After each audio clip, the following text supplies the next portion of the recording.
Bonjour à tous, ici Franck de Watts Attitude et aujourd'hui nous faisons une vidéo sur les déclinaisons des box watts. Voilà. Nous avons donc la box watt 7 kW V3. L'incontournable. Voilà, l'incontournable. Et elles sont toutes en 7 kW, donc 7 kW c'est 32 ampères monophasés. Alors, nous avons un compteur de watts, un module VSE, les disjoncteurs et l'interdiff. Je vais la mettre sous tension. Pourquoi deux disjoncteurs? Un disjoncteur 40 ampères pour la puissance et le 16 ampères pour la prise Schuko qui est en façade. Très bien.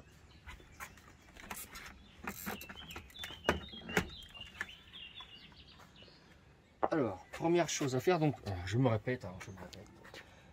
Ici, nous avons fait un branchement en fil volant avec une prise P17, 32 ampères. C'est uniquement pour nous la praticité de passer d'une box à l'autre. En aucun cas, ça va être racorné comme ça. C'est en rigide à faire chez soi. C'est pas donc cette solution qu'il faut retenir. Voilà.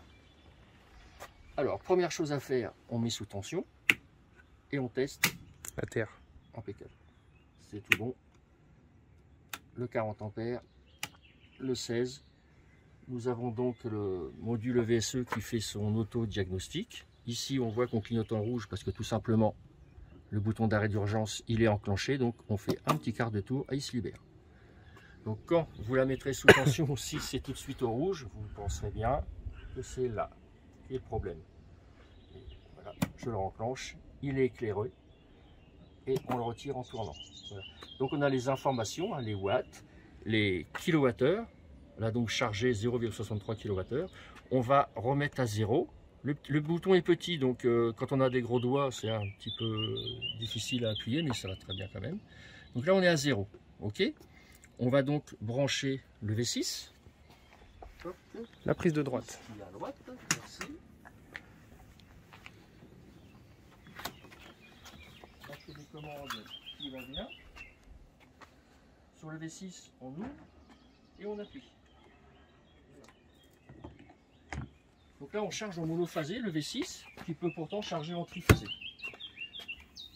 Ça y est, ça vient de se déclencher. Voilà, on a entendu le relais de puissance qui colle. On est sur du ride-in, c'est des relais qui s'enclenchent. On n'est plus du tout sur des technologies intégrées. Donc sur celle-ci, le relais, il est à l'intérieur. Il est à l'intérieur, il est caché. On a déjà fait un tuto pour le montage, donc les gens le savent déjà. Alors, là, on voit notre tension à 234 volts. On est à 31 ampères passé. Et là, on peut, donc on lève ça. Et puis là, on peut moduler. Donc là, 24. C'est instantané. Ouais, instantané. Tous les modules, comme ça. Tous les mêmes modules. Il y a des options de délestage. Il y a un tuto aussi qui a été fait là-dessus. Donc là, 20, 16 et 10 ampères. Voilà. 10 ampères qui correspond à 2,3 kW. Et là, si on met à fond, toc, donc là, on a un bon 31 ampères d'affiché. Et on est en 7 kW. Voilà. Donc ça, c'est pour la box watt 7 V3. Voilà, donc il y a l'interdiff de type B, 40 ampères, 30 milli et 6 mA de fil de courant continu. Voilà. Ensuite, il ne faut pas oublier de refermer ça. Sont IP 65 à 67. Ensuite, nous avons un modèle qui est plus petit, plus compact. C'est quoi son nom à celle-ci? Alors, c'est toujours une série des box watts. Et comme c'est un 6 modules, on l'appelle 6M. C'est un 8. C'est un 8 modules, excusez-moi. Très bien mon fils, très bien. Donc c'est un 8 modules, on l'appelle la 8M. Ici, c'est un 6 modules, donc 6M. Et là, 4 modules, 4M, tout simplement. C'est pas des mètres. Alors, on la mettra sous tension tout à l'heure.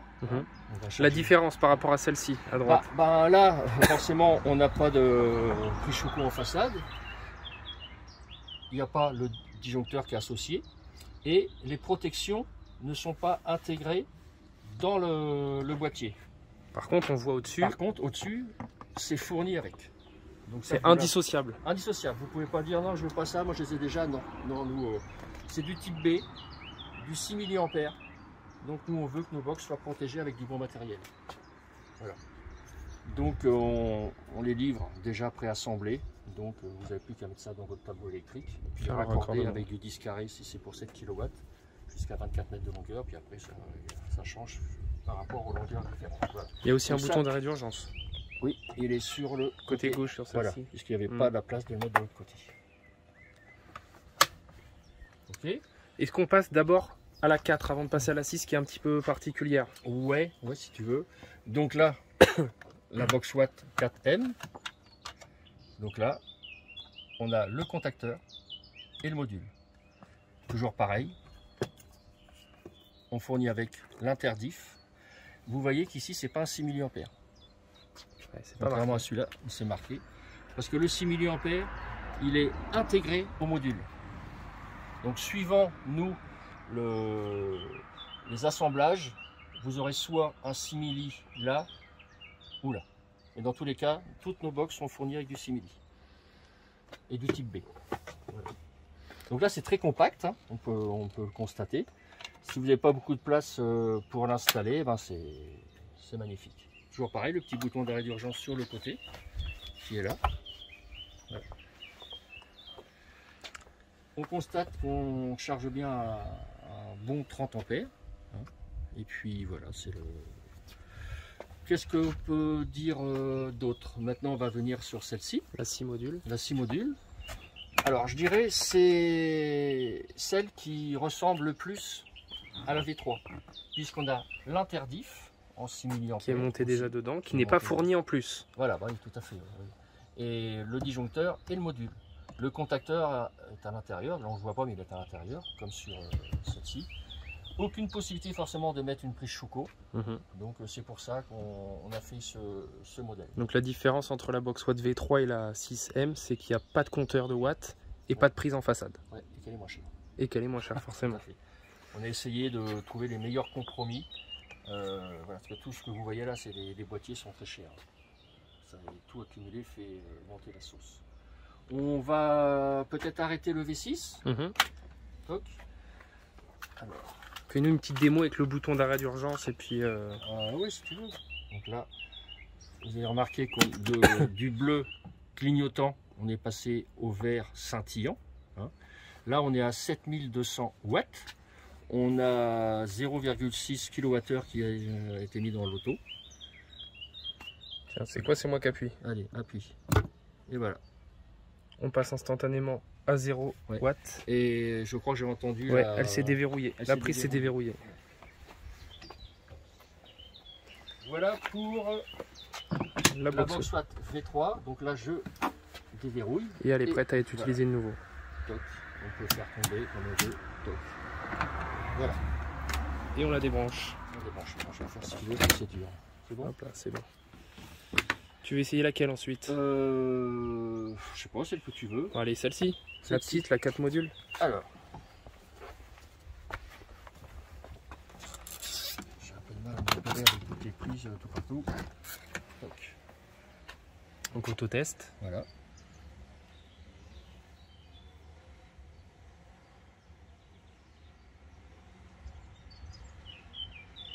Donc elle clignote en bleu, c'est qu'elle est prête. Hop, petit coup de bouton d'arrêt d'urgence. Ça fonctionne, tout est ok. Donc ça forcément, vous aurez ça dans votre tableau. Là on a branché, ça s'est mis en route, mais vous, ce ne sera pas le cas, ce sera commandé par ça. Hein, bon. Hop, alors, où est-ce qu'il est? Celui-là. Tu rebranches sur le V6? Tu veux pas essayer sur... Oui, sur la spring, peu importe. On va faire les deux. Hop. Sur tous les modèles. Donc là je viens d'entendre. Voilà. C'est parti, ça charge. Bon là du coup on n'a pas d'affichage. Non. Donc bon, on l'a ici, donc on sait qu'actuellement c'est en train de monter tout doucement. On voit bien que ça monte doucement, on va faire voir tout à l'heure avec le V6 que ça... Le V6 c'est instantané. Ouais, ouais. Là, il faut une petite quinzaine de secondes avant d'atteindre les 32 ampères. Ouais. Voilà. On va le laisser arriver à 32 et puis on coupe et puis on essaye... Voilà, tout à fait. Et pour la petite histoire, voyez bien qu'on est en triphasé, mais même si vous avez une installation en triphasé, on peut charger en mono. Hein. À condition d'avoir la source, d'avoir l'abonnement qui va bien pour... L'abonnement qui va bien pour recharger en 32 ampères en triphasé sur une phase. 24 kVA, puisqu'on a 40 ampères par phase, donc là on est bien. Ouais. Alors qu'en monophasé, il faut 9 kVA pour avoir 45 ampères. 6 kVA c'est 30 ampères, c'est un petit peu... Et 18 kVA en triphasé, c'est trop juste. 30 ampères par phase, c'est trop juste. Bah voilà, c'est 30 ampères, donc après il faut régler ici, au lieu de le mettre sur 32, vous le mettez sur 24. Voilà. Ouais. Ou alors vous prenez le délestage. C'est okay. Bon, on arrête et on va essayer sur...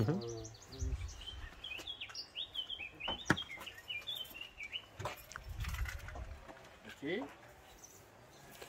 Hop, moi je débranche ça là. Hop là. Moi tu l'as débranché. Tu voulais essayer la même sur le V6? Je pensais que tu voulais essayer par exemple, je sais pas, celle-ci. Je vais pas te contrarier. Hein. On s'est mal compris, c'est pas grave. Donc, alors, bah, on va prendre tout simplement la 6 module. Voilà. Donc, hop, c'est celui-là.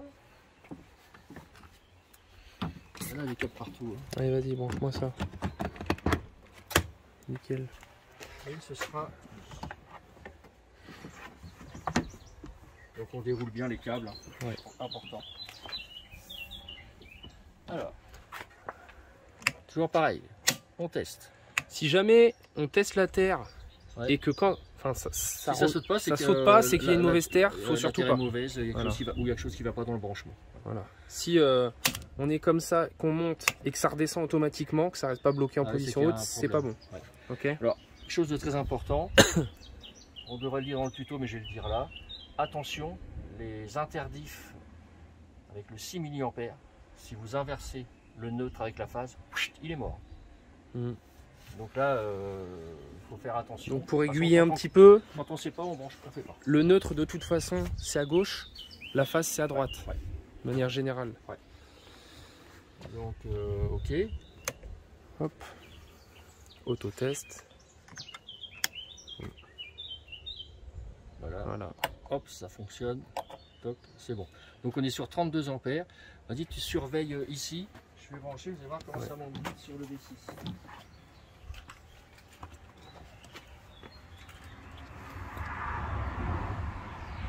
Il y est presque. Il est un peu long à la détente, c'est parce qu'il est un peu sénile sur les bords. Ça se pliera. Ça se pliera, mon fils. Ça va claquer et paf. Ouais, j'ai tant claqué une, ouais. Pas très sympa ça. Et là, la vitesse, on est déjà à 30, voilà. 31. Le disjoncteur, c'est une courbe C. C'est obligatoire pour la recharge des VE de toute façon. Oui, bah, de toute façon, le C c'est le plus commun, la courbe, hein, c'est 40 ampères. À monter aussi vite que ça, ça aurait pu nécessiter une courbe D. Mais bon, là, c'est pas du tout le cas. On dépasse pas les 40 ampères, donc c'est pour les démarrages moteurs, bien souvent qu'on met les trucs comme ça. Donc là, c'est parfait, tout va bien. On peut constater que si je change, c'est instantané. Voilà. Voilà pour cette présentation. À moins que tu trouves autre chose à dire. Non, je pense que c'est complet. Hein. Donc, on les retrouve où ces bornes-là? Ah, sur le site Wattsatitude. Wattsatitude.fr, c'est ça? .fr, ouais. Et puis les tutos et puis les présentations, c'est sur notre chaîne YouTube qu'on a récupéré, qui a été piraté il y a 3 semaines, mais qu'on a récupéré enfin. Donc voilà, on avait tout ça. Je pense qu'on a, tout dit. Fait le tour, et puis on n'a plus qu'à vous souhaiter une bonne continuation, puis beaucoup de biberonnage avec nos box Wattsatitude sur vos véhicules électriques. Salut à tous. Salut.